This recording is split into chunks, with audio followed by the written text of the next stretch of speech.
This is Jim McCormack from London, probably the best shoemaker you'll ever see, and he's taken time out to come up to Yorkshire and do this for us, which is brilliant. So all I'd say is just take it in, enjoy it.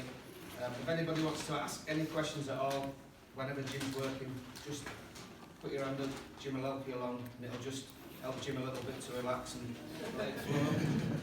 Right. Yeah, it's the first time ever doing a presentation, so bear with me because it's quite nerve-wracking. French pump, it's a technique that was taught to me when I was an early apprentice, and it seems to be a bit of a mystery, and it's come from the turn shoe. To make a light slipper, a light construction, turn shoes were used to get this very light construction. But technically, turn shoes are difficult to make.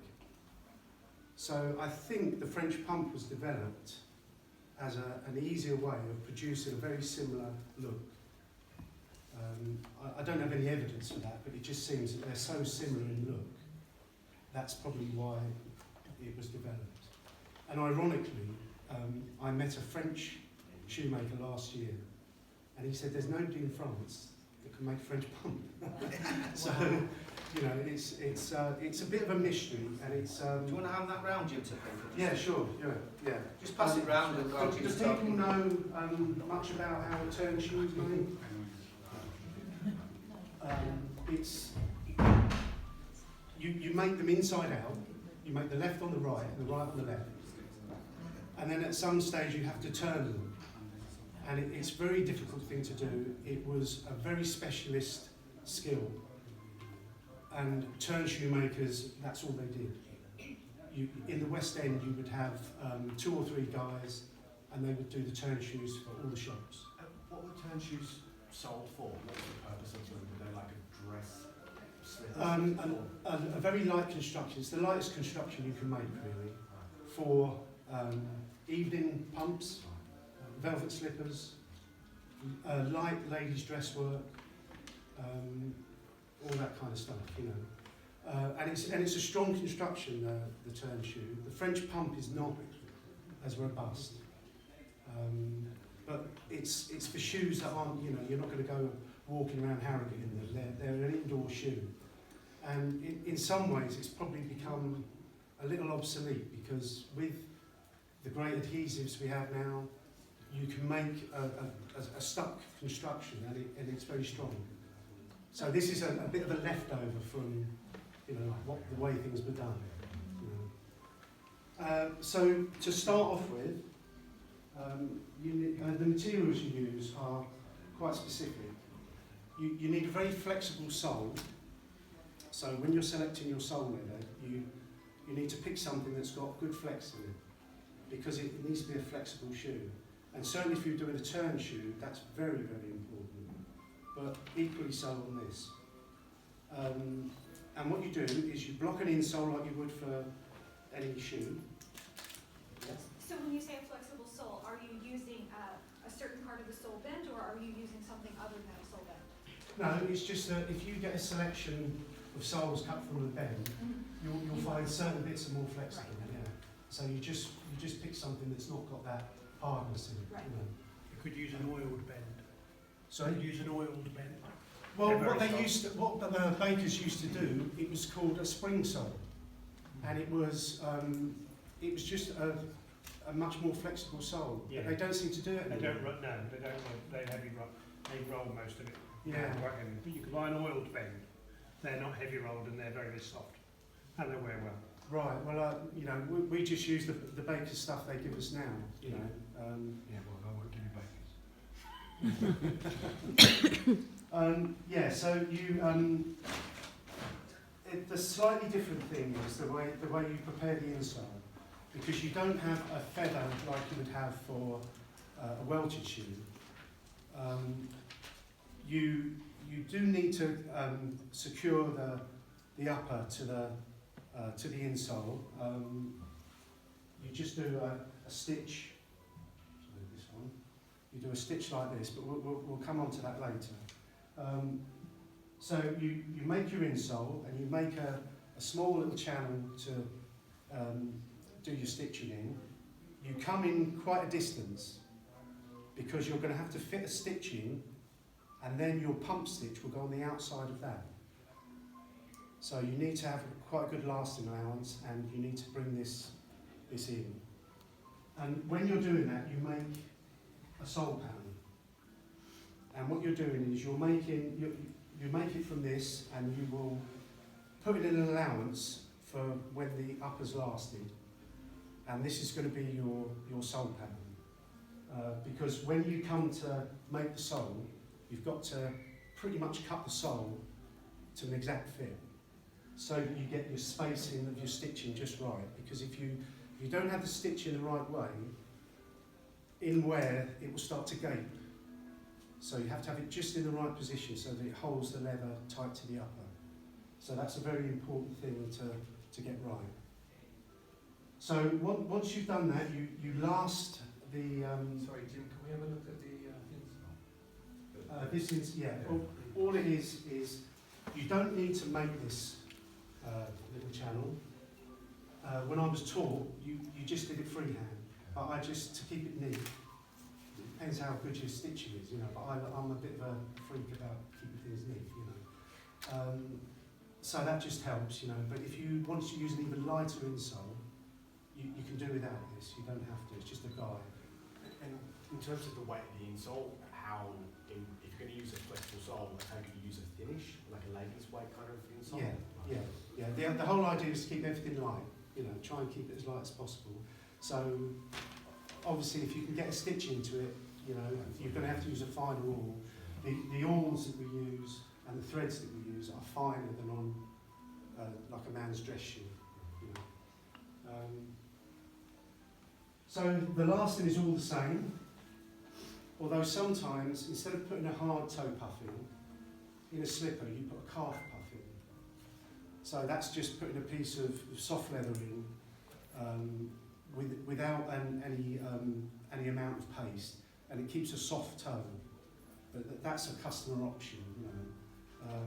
But generally, you do have the thin toe box in there. So everything is lasted the same. One thing you do that is different from welted is before you are going to start stitching, you're going to put some paste or some glue underneath the lining, in between the lining and the upper and the side lining, and this is to make sure that all the layers when you stitch are kind of tight to the insole, because when you do your pump stitch, you're going to be grabbing through the layers and into the insole, and picking up as much material as you can to make it strong. So to that point, it's pretty much the same as your general shoemaking. And you do this, it's just a bracing stitch. Like I say, you need to bring it in, you need to have that distance to get your pump stitch in.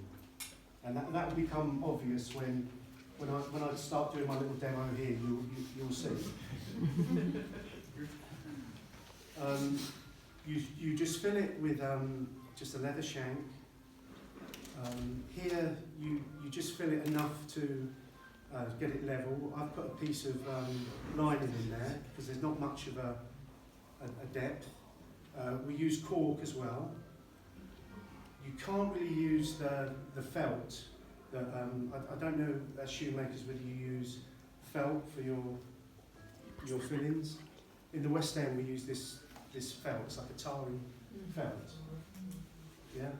You can't really use that because when you're attaching this sole, you're gonna glue here, and you're gonna glue on the inside, and the glue and the felt react. It make it go all soggy, so it just doesn't work. So either put a piece of, you could put any kind of thin leather in, anything to just fill that that void. Belly or something like that. Sorry? A bit of belly. Yeah, anything. It just, you know, even when you put the cork in, it's so thin, you know, you put it in, you rasp it, and there's hardly anything there. Yeah. So that's pretty much all you do for that. Then you cut your sole. you make this sole from the sole pattern, and you've got to have it almost exact. You're slightly over because you need a trim allowance, but it's pretty much spot on, you know. And then what you Sorry, do, Jim, when you make your sole pattern, yeah, how much allowance do you put for the upper? I just put a little bit of extra around the toe and where the stiffener's going to be. It's kind of done by eye, really, Yeah. just having done it a lot of times. And the thickness of the leather or the felt? Yeah, yeah. Yeah, but do you call it like a rasping allowance or trimming allowance? You know, if you kind of make Trimming allowance. You don't really. um, There's not as much in the finishing. The beauty of French pumps is the finishing is so quick and easy because there's just such small edges, and you know there isn't much to do. You know. So you have your sole, which is lightweight. The waist is going to be a different thickness from the forepart. The thing about a French pump is you have maybe a 1/8 forepart, and the waist is about 16. Traditionally it would be square, but if you don't have the right tools you could do a bevel on it. On this one I've got here, I've done a square on the outside, which is the traditional way, but I've done a thin bevel on this. So it kind of depends on what tools you've got available, and whether you want to be traditional West End or not, you know, as if that matters. But, yeah, so you mark a line to do your first pump stitch on, and then from that line you skive away, so to about 16th here, about an 8th here. You can't really go much thicker. Well, you could, but the strength of the stitch won't really allow anything thicker. So if you want to do a pump with a thicker edge, it's not really going to work. It's only for lightweight work. When you've prepared your sole, obviously it's damp, you then get your awl, and on your board, you start making these holes. And you're going about halfway through the substance of the sole, and you can't really do very small stitches. Even if you've got a very curved awl, you'll break out and there'll be no strength at all. So although from a West End shoemaking standard, these are quite big stitches, it's crude to us, because we stitch, the biggest we stitch is, well, we do 10 to the inch normally for soles and that, and welts we probably do 4 or 5 to the inch. Well, I do anyway. I don't know, different people do different things. But it also helps with the flexibility, because you've got some give in it. The bigger stitch, it just helps it flex a bit more. So obviously you make the stitches as small as you can, but with the best will in the world, they're going to be a reasonable size. You go along and make all these stitches. I'll pass that round if people want to have a look and see it. And then you're going to have to let it dry out, because you're going to have to glue that on to here. Just on here, you're going to put your glue here and here. Same on the sole, you're going to do it with the inside of the stitch. And then you're going to put your sole on with the glue wet and go and make a cup of tea. And then press it down, and then you'll be ready to start doing your pump stitch. Jim, you're gluing that neoprene like a cement? Yes, neoprene. Yeah, so Yeah, you want a solid one. Yeah. Yeah. I think in the back in the day, the old days, Yeah. before my time, I think they pasted it. Yeah. They used to use paste. Yeah, they used to use paste for a lot of stuff, didn't they? I mean, does anybody still close channels with paste? Anybody? We used to use latex years ago, but Yeah. But they used to, the channels for the sole stitch, and they used to also close them with paste, but you cut the channel in a different way. You cut it at a different angle, so it's got less chance of opening up. But that's a whole different story. Yeah. Let's have a look at your, the curve on it. Yeah, I've got various ones here, because That's quite curved. That one. This one's not as curved. Which one would you normally use? I would probably use this one. Yeah. And thread wise, obviously it's lighter. So your normal problem we have these days is we can't get hemp or linen like we used to. You used to be able to buy all different sizes and weights. And so the threads that we make would be, for a welt you'd maybe have 9 or 10 cords, but the hemp we get now is heavier and coarser. So we end up using less cords, you know. So depending on what hemp or linen you can get, you have to vary it. It's quite a fine thread. It's thicker than a sole stitching thread, which would, with lightweight hemp, a sole stitching thread would be 5 cords. Yeah, we used to use 14 for the welts on the cavalry boots, but that's a completely different thread. That's hemp. Yeah. So that it sounds thick, but it isn't really. Yeah. But if you use the normal thread nowadays at 14 cord, it'd be massive. It's like a rope. It's like a Yeah. I think when I started doing this, with the hemp that we had available, I would do, I think it was 6 or 7. This I've done, I think, is 6, but it's a mixture of different hemps. You know, there's a Swedish one you can get, which is quite thin.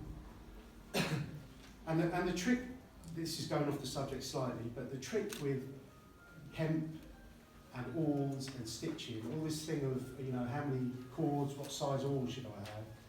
To make a good stitch, you need the correct awl and the correct weight of thread. So if you've got a thinner welting awl or awl for anything, and you normally use a thicker thread, it won't work because you'll burn the threads. So you're better off dropping a cord in the thread to match the weight of the awl, so that it forms the stitch, because the stitch is formed by the wax heating up but not burning the thread. And then when it sets, when you lock it, that's what holds it. And if the awn's too big for the thread, you've got movement. If it's too small and the thread is tight in there, that thread, after you've done a number of stitches, will be shot. And that shoe won't last as well as a selected thread and awl. So I get this with students, they say, you know, how should it be? And I said, well, if you can only get hold of a certain awl, you need to just adjust the weight of your thread, and you'll get a much stronger shoe from that. So, how are we doing for time, Tom? Perfect, mate. No worries. So just one point of the thread, relative to what you would normally stitch a gent's sole with, let's say if that's 5 cord, how many cord are you using for the pump stitch? More or less? A bit more. So maybe 6. Yeah. This bracing stitch, I used a Japanese thread called Rami, because I had a student come along and he bought me some as a gift, and I thought this is a perfect time to use it up. So this has only got 4 cords in it, which is lighter than I would normally use, because it's for a demo. It doesn't matter. Rami stuff's quite thick, isn't it? It's incredibly strong, yeah. I don't know if any of you have ever got hold of Rami thread in Japan. It's very good. Very good. Nice take on it, isn't it? Yeah. But hard to get hold of, because they won't sell it outside of Japan or anything. You want some? Oh yeah, big in Japan. So am I, allegedly. Most bigger than me. So, the sole then gets attached. Just got to damp this down. Ideally, you put the sole on when it's reasonably mellow, and you wouldn't have all this sort of drying out and stuff. So I'm having to busk it here, because the other thing is this potentially could have shrunk, because you know that if you don't stitch something fairly early on, it will shrink. So you kind of put things on and stitch them, and don't mess about. Yeah, exactly. And it's a very quick technique as well. So I used to love it. When I was regularly working in the West End and there was a lot of pump work to be had, I'd gobble it up. because it was easy for me. You know, it's quicker. You know, but there's very little of it around now. It just seems to have gone out of fashion.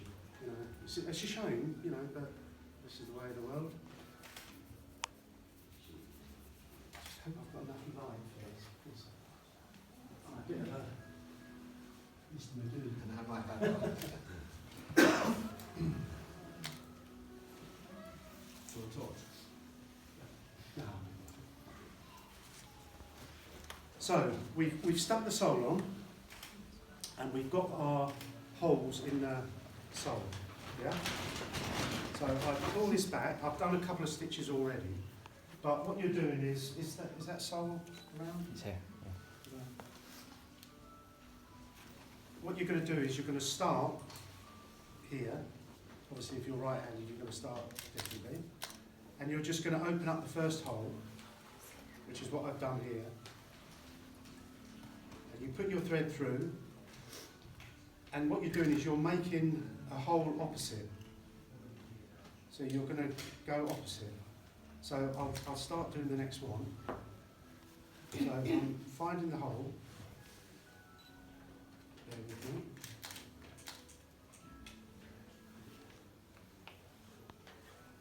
Now you're finishing the stitch. You're So- finishing the stitch now. Because you just made the whole way. And now you're finishing it? Or? Well, what I'm doing is I'm opening up the sole stitch, and then I'm going to do a matching hole on the upper, and then I'm going to put the thread through. No, I mean this is not a finished stitch. It's just a halfway now. You just do your stitch here, but just a halfway through. Or did you stitch the whole way through? Here. No, When you prepare this is only going about halfway through the substance. Oh, yeah? okay, just half. About Then you halfway. stop. Yeah.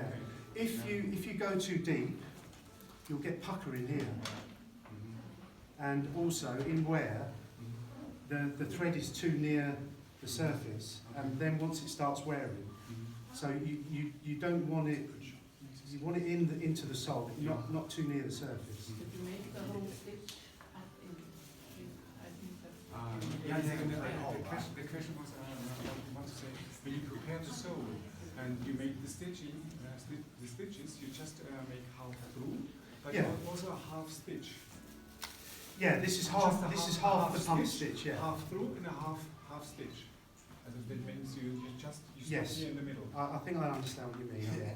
And then you're going to make your hole here. I mean, if I do one, it might make more sense. But so I'm just opening that up. Yeah.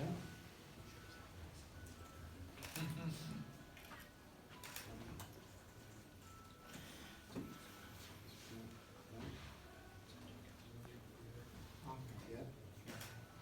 And then here, I'm going to make my other stitch. The same distance. And same Yeah, the same, yeah. I'm digging to pick up as much material as I can. That's when it's finished.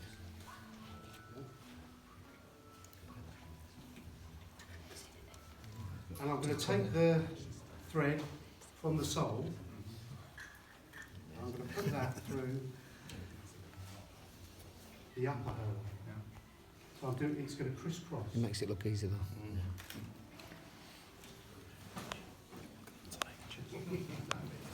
You won't see this guy anywhere I do anything. Right. So it's And all this off. one. Okay.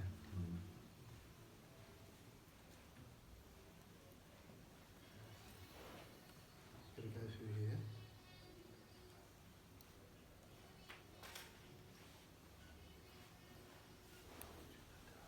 It's like, was he doing some prayers or something?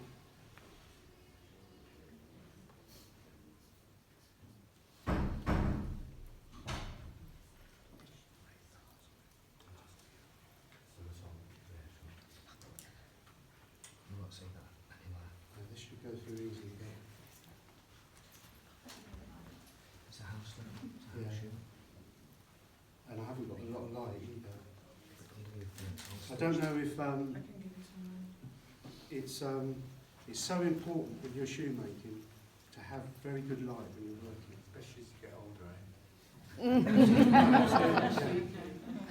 eh? Overhead light and light on your work. Not just overhead light. You must have plenty of light. Otherwise, you've had it, you know.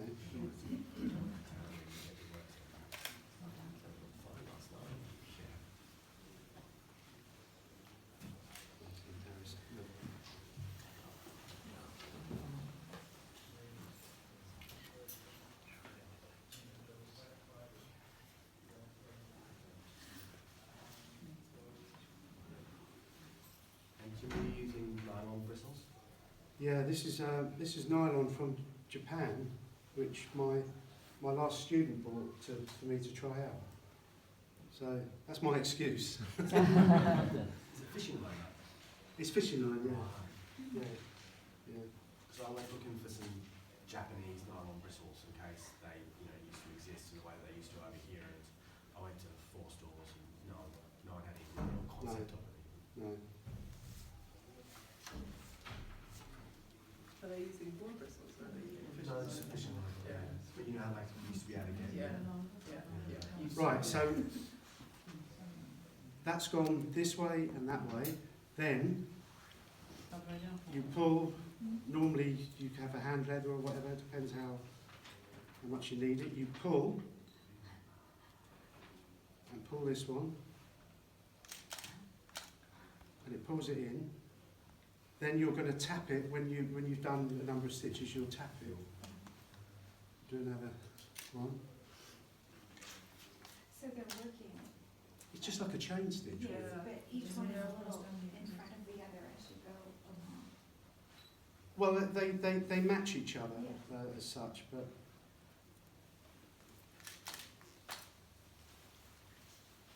so the bottom thread is going to go through the sole.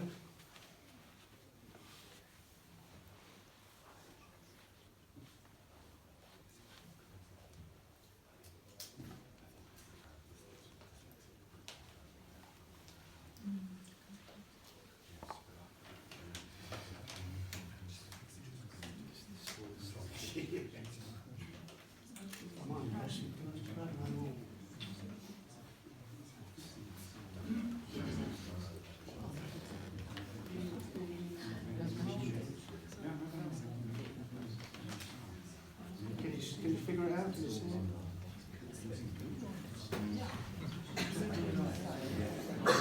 This bottom thread is then going to go through here.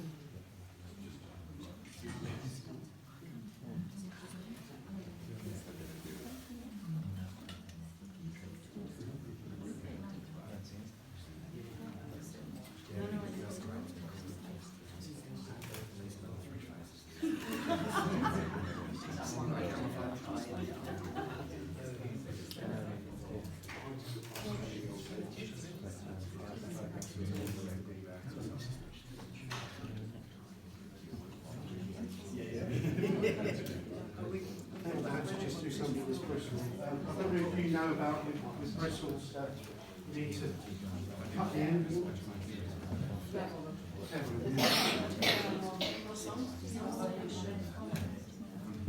You should. It's easy to do.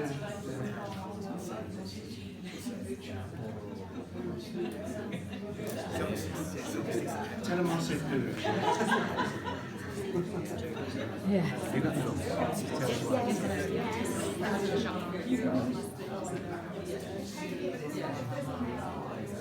Yeah, and it's because it had a curve on it already. So all I've done is just put the edge on it.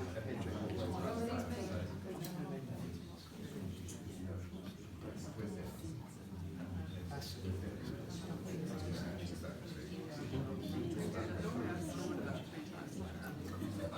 Oh, I'm patient.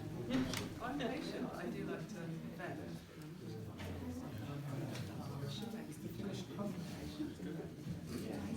Tony. Yes, it helps the hammering too. I think it might be.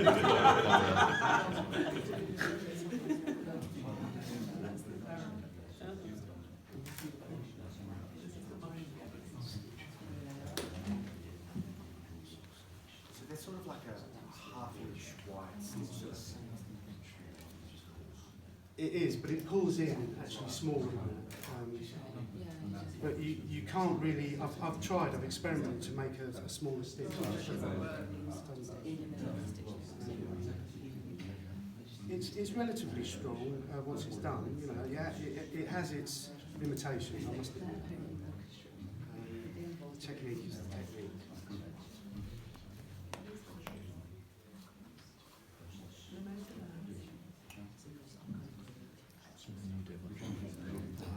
That's all West End. That's it. Yeah. And it's very important that I think I did explain this before. If you have this stitch in too far, or out, it just you'll either hit the stitches when you trim, or if it's too far in, when you've made it, in the wear, it will gape open. But if you get it just right, it's the tension of the thread holds it up, and it won't open up. I mean, it will eventually when it wears out, but it won't open early. Yeah. So it's quite crucial to get this just right. And you kind of, if you do it a lot, you just do it instinctively. But probably like you, I get to do this very rarely. Yeah. It hardly ever comes along. So you kind of have to double think sometimes, don't you? Yeah. So what distance did I do? And, Yeah. Well, it's not as relaxing as the stuff that we do all the time. No. But once you start stitching, it's really quick, isn't it? It is quick, yeah. Not that you'd think it the way I'm doing this, but But we don't normally have 40 people standing. that's true, yeah. Interrupting you all the time. Yeah.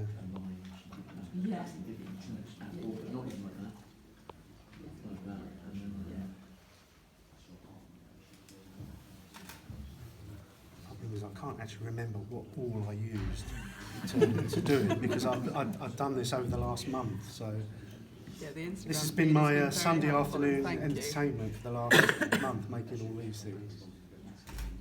I know how to live. I know Tony thinks I spend all my time in the pub. Judges Or everyone by his own underwater. standards. Yeah. Oh.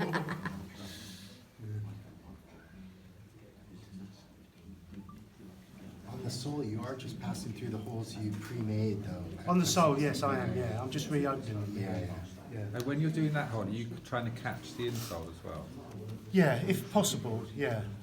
But you want to make sure you catch as much as possible. So if you catch the upper, the side lining, and the lining, and a bit of the insole, that's Quite hard ideal. to do, isn't it? It is, yeah. Yeah. I think with the best will in the world, you probably catch the three leathers and maybe not the insole. But it still holds together if you do that. Because It does. It's not going to be. You're not going to go for a 5-mile walk in there, are you? No. Jim, would there be any difference if you just cemented that and didn't do the bracing stitch? Would it make any difference? Do you know, at the start, would it?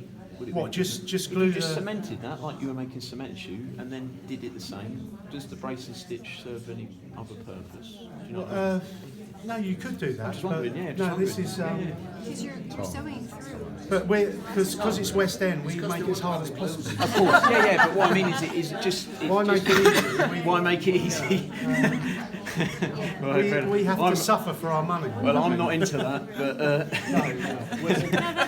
an excellent question. No, Is he but- sewing through the lasting allowance? Yeah, see, for me, when I see a bracing stitch, because I don't do that hand-sewn work, I always think like, well, what if there's a point to it, I'm happy to do it. Well, the point is that when all this was I'm with you, was Jim. invented, was the adhesives weren't there. They didn't have the quality So of stuff the there. stitching was Yeah. very functional. Yeah.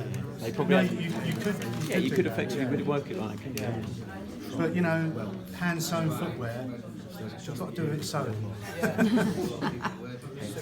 And this is sewing, not stitching. No, I'm with you. Yeah. Sewing is done with a sewing awl, stitching is done with a stitching awl. Square awl, flat, round. Oh, I didn't know they had different names. Yes. Which one is the flat one? The flat one is the stitching awl. I feel like it's too late for me. Sewing all. Sewing awl, a welting awl. That glue is what That's what keeps you me call going. it. Welting is sewing Is sewing, yeah. and hem. A sewing awl, the threads lay next to each other. Okay. The stitching awl, the threads lay that way. The stitching awl is flat, so you can get smaller stitches Closer together. closer together. Yeah. I'm going to forget that. Okay. That's a whole nother Yes. lesson. That's next year. Yeah. I just didn't know there was a difference. I'm American, sorry. It's a Western shoemaking thing, don't It is, yeah. complicated. We're very, Basically, it's that or that. we're very Very close, that kind of. full on about the terminology and what I we're understand there doing. were different stitches in different alls. I just didn't know one was called sewing and one was called stitching. Yeah, yeah. Yeah, the stitching was also called a square roll or a continental roll. That's Oh. right, yeah. Yeah. Continental. I need someone to sit down after and explain this to me on video, so I've got it. We'll get Jim to do a piece to camera at the end, just so that we all. Because the book introduced in France has that. So I wonder what then English or Why didn't I stick with my lovely English? left behind. That's it. Got Fishing the line. demo next time, really short thread. Really short, yeah.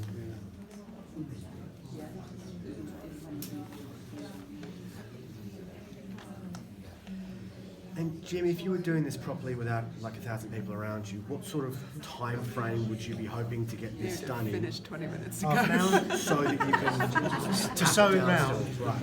half an hour. And you wouldn't add any more water onto the sole while you were doing it. That should be enough. No, ideally you put it on mellow, Yeah. as mellow as you can have it with for the glue to work. Yeah. And then I would damp it round. I should go.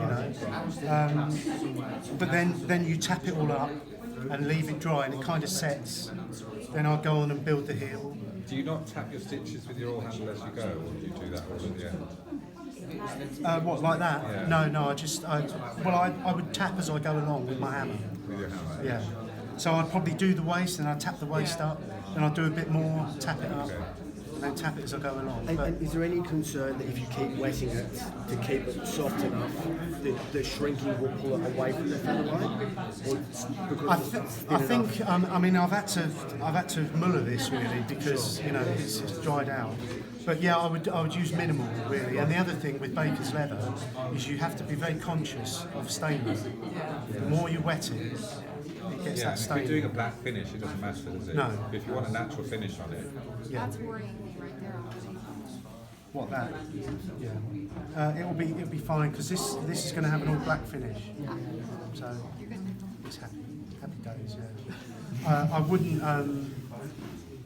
wouldn't be doing this if it was a real job. I wouldn't be doing it like this at all. You know, I would not have soaked it as much as that. So I'm going to go on and talk about the rest of the things. So there are some slightly different things about the finishing that might be of interest. Right, Jim. 5 minutes, yeah? Yeah, lovely. Yeah. Thank you.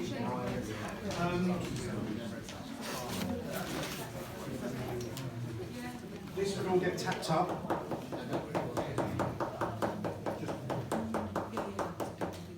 And you can see how thin the waist is.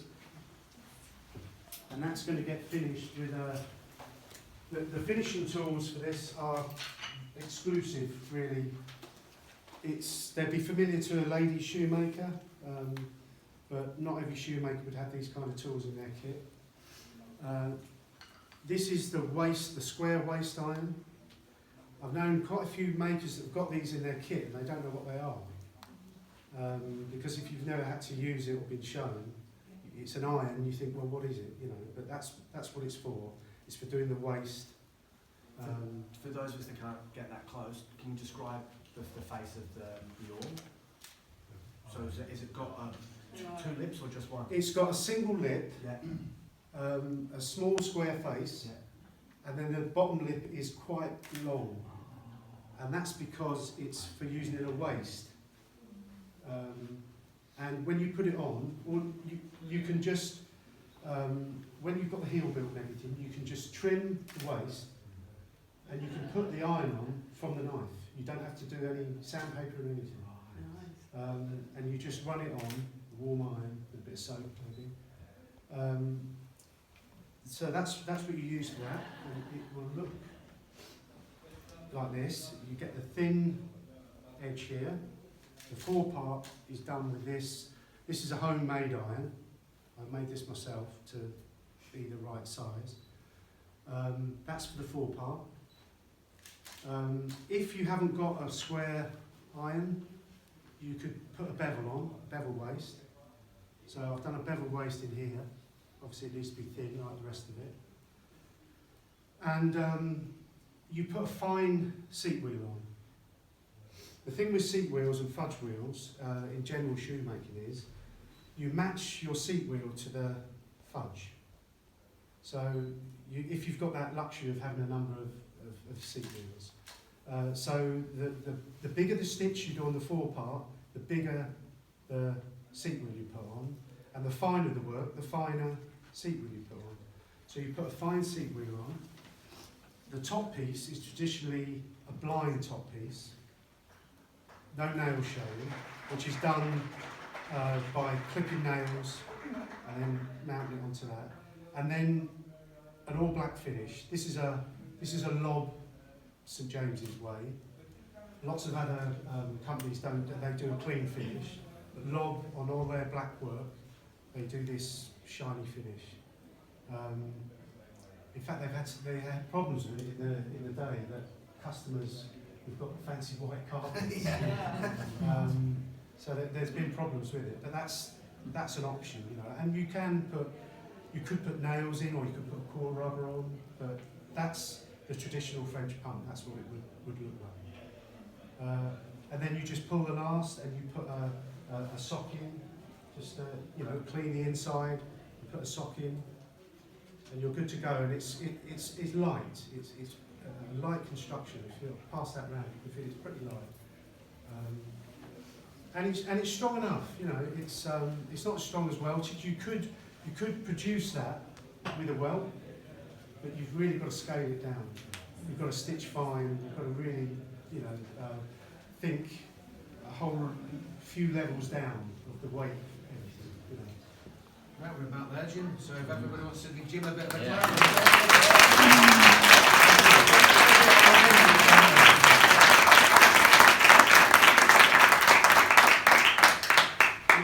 Later on, if you want to look at any of these things, they'll be, you can have a look at them.